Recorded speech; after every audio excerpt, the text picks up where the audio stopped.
Hello, I'm just some ghoul, and this is my channel, and in this video I wanted to talk about the worst parts about my trip to Japan. I made a video talking about how my anxiety affected my vacation, linked in the card above, and people always ask me what my favorite part was about being in Japan, but I'm a negative Nancy, so I wanted to talk a bit about the worst part.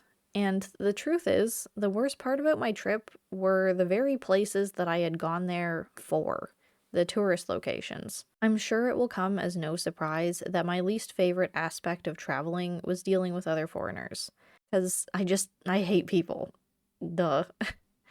And those traveling to Japan from other countries were the least well behaved, from the airports to the tourist destinations. In contrast, the politeness of the Japanese people were a breath of fresh air, which of course made it harder to come back to North America and immediately be met with people acting a fool, being inconsiderate, and not rearing their children.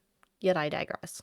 What I wanted to talk about more specifically was going to the touristy destinations while in Japan.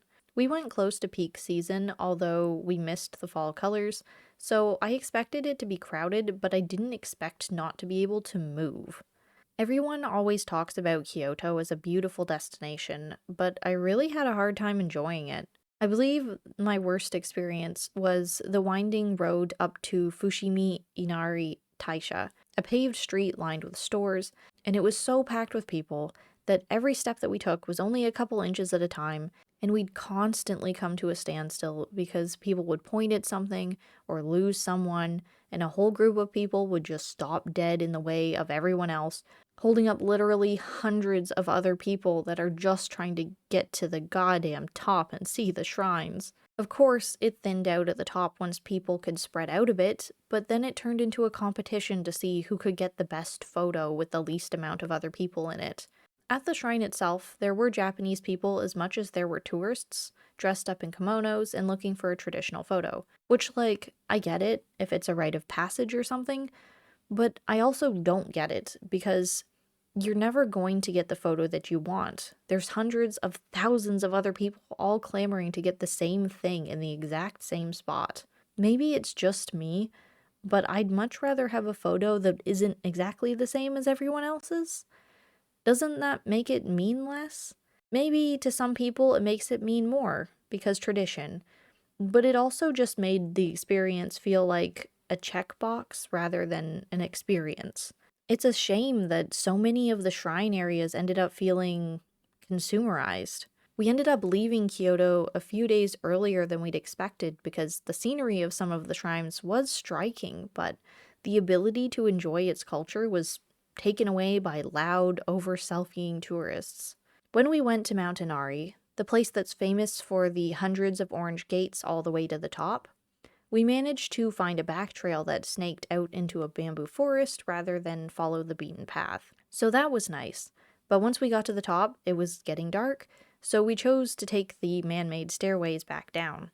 And we ran into the same problem, except people were actually like getting irritated that they weren't getting their photo of the empty orange pathway or a clean shot of themselves in it, which for someone with anxiety, it felt like if I didn't stop and wait for them to take their photo, I was being the asshole. But I can't stop several hundred times. I wanted to get down the mountain and soak my feet in my hotel room. Among other foreigners, there was such a sense of entitlement, like they came all this way to experience this location, and other people were getting in the way. Existing. Not like we're all here for the same thing. It boggles me that people feel like they deserve special treatment, and they're not just one of the other 1,000 people that walked that shrine that day alone already. Like, yeah, it sucks that it's not as quiet and scenic as you expected, but there's no one else to blame. Except in Nara. I could blame other tourists in Nara for ruining the experience because they were quite literally untraining the deer. Nara's main attraction are deer which bow to receive food. It took us a while to find a deer that was compliant and would bow because so many of the rest of them had learned that they don't have to. All they do is literally lay on the ground and open their mouth, and some tourist will come along and pop a biscuit into it. So, if you're like me, you might not enjoy any of the proclaimed best tourist spots in Japan, because the other tourists might ruin it for you. It goes from being an experience to a commodified, Yep, that was cool. Next.